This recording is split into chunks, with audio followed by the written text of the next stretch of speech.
One of the major challenges that we've had is the fact that what has come to light, besides the economic and health crisis that everybody is experiencing globally, is the reality that we have, as an industry, have not been well prepared, in the sense of have not prepared enough in investing in technology and innovation. And this is a cumulative process. This has not just happened in the last 6 months. This is something that we haven't done historically and traditionally for many years. We've been really focused on the physical face-to-face interaction as a reinsurance broking community. And we were not, in my view, equipped to work in a remote environment in a seamless way with having our services uninterrupted. So I think it was a big wake-up call for a lot of the companies globally, but certainly in our region.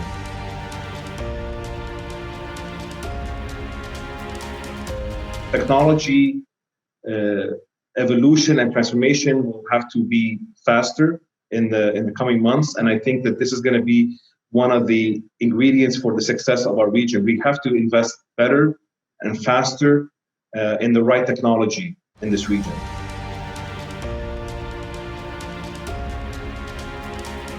The broking industry traditionally has relied on face-to-face physical interactions. A lot of the budgets that we've had was based on traveling to different parts of the world, attending conferences, and that's part of the traditional business development and sales strategy of most broking houses.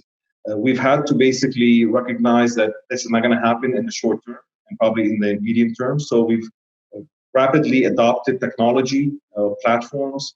We've also found that, one of the things that as brokers, we hire people that are great independent workers, right? And they give them targets and commission income targets and premium targets and go out and see you next month and hope you get and achieve this result. But in reality, we found that now companies that work remotely and they're not seeing each other on an hourly basis, employees are not seeing each other on an hourly basis, have now to resort to a common theme, a common sense of accomplishment. So we've had to kind of convert a lot of our key performance indicators to not just look at the individual performance, but as a team. So I think team dynamics have evolved, and I think to our advantage, naturally, and the advantage of the organization. But that is something that I've seen quite vividly. The other thing, besides the technology aspect, is a lot of the companies in the broking industry, but not just broking, but in the insurance and reinsurance realm, will be sustaining some significant impact financially in the next 6 to 12 months. Some of them will be because of capital effect on their balance sheet. Some of them because of their real estate asset evaluation, investment income mix. But really, this is an opportunity, right? An opportunity for companies to potentially merge, to be acquired. And I think those companies that will be looking to acquire are those companies that have traditionally invested in technology and innovation and try to shift the landscape from being a very traditional broking environment to a much more customer-centric, online, e-platform solution provider. So this is what I see the shift happening.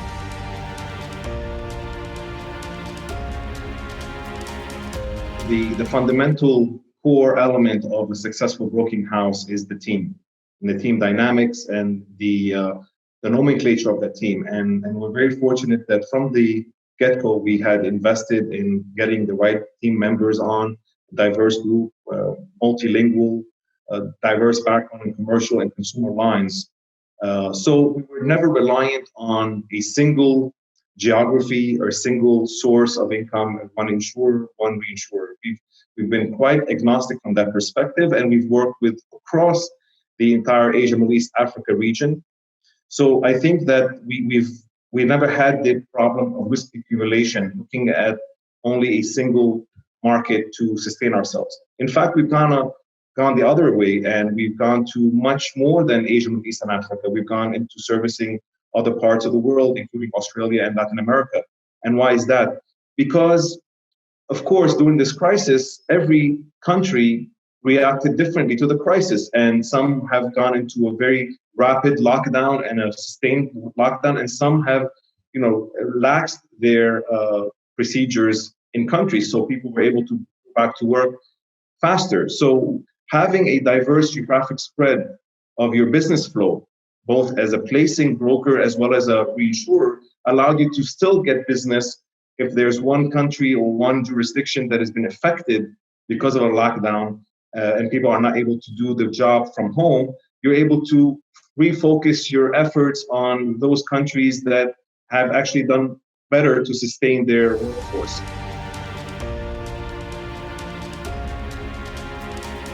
So I think the psychology of the business environment has had to adapt. We're actually talking much more than we did when we were in the office. We're now talking much more frequently through online chats, through, of course, Zoom and MS Teams. So such platforms have actually helped us solidify our organization and our team and a common purpose.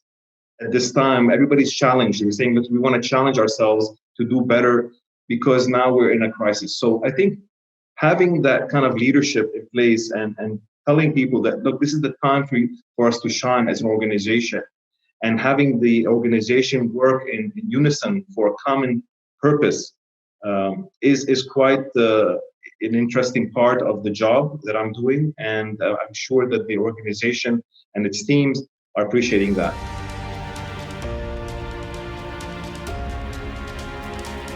I think that product innovation is going to be here. I think product innovation will be one of the themes that the market will have to focus on.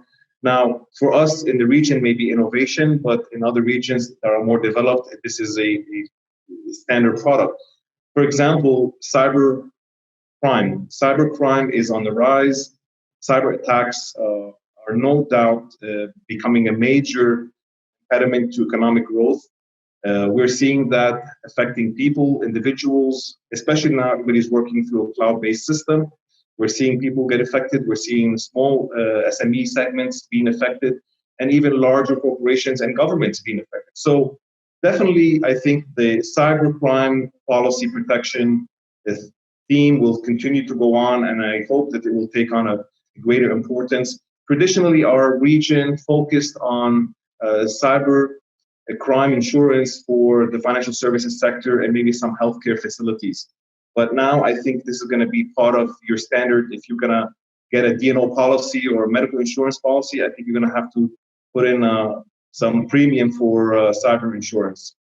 The other part is, I said to you, is about InsurTech and the idea of investing in insurance technology.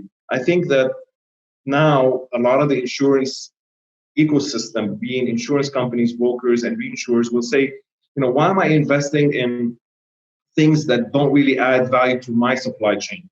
Why don't I invest in technology that is I know that I would benefit from? So I believe that philosophy will be shifting, and I believe that the InsurTech environment will get much more of a spotlight in the days ahead. And the last one, I think, in terms of opportunities, I mentioned about mergers and acquisitions. I really believe it's not about just looking at companies that may have a temporary or intermediate balance sheet impediment. I'm thinking about this is an opportunity for companies to now merge and synergize. Maybe one company may be strong in the technology aspect, and another company may be strong in global and geographic diversification, and merging those two strengths together, I think you're going to see some of that happen. So I believe in the medium to long term, and I'm talking about medium to long term now. It's not 5 years ahead. We're talking about the next 12 to 24 months. I'm suspecting that the M&A activities will pick up in the Middle East, and I would not doubt that there'll be some activities happening in the GCC in particular in the next 6 to 12 months. The GCC is prime for this because of the number of players in a very condensed population and ecosystem. So I think that's where the potential is going to happen, where there's too many players with a limited population to serve. So I think the GCC will definitely be there, and you just alluded to some that are happening in Saudi Arabia and certainly in the United Arab Emirates. You'll see some. You'll see also other places that are economically being affected at this time through their own sub-economic crises. So I think that will also fast track some of the M&A activities in those countries. But it's not, the question is not just about geography though. It's about, here's an opportunity for those companies that may have had a big and very strong capital base, but not traditionally invested in outside their region or territory. So I think now coming in with a partner that is technology savvy and enabling them to spread their wings beyond their borders is probably the prime time. I think that our industry at large is being tested like a lot of industries, but I believe, again, I'm still an optimist, and I believe that we will emerge more resilient than many other industries. We will basically, as an industry, have garnered corporate grit, and that corporate grit will ensure that we are better prepared for the next crisis ahead.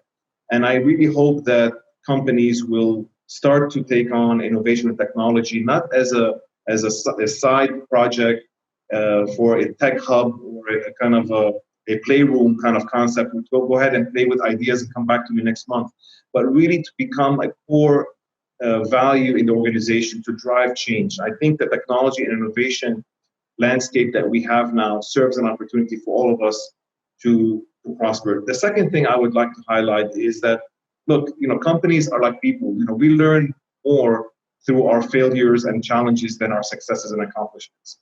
With that, today we are all being challenged. And here's an opportunity for us to encourage our teams to go forward, learn from that, and share our experiences. I think sharing our experiences through virtual public forums like this one we're doing right now, and allowing the ideas and feelings that we have to be shared among our peers is a great way to learn. And hopefully people will pick up different themes and ideas and prepare for the next challenge that will come our way.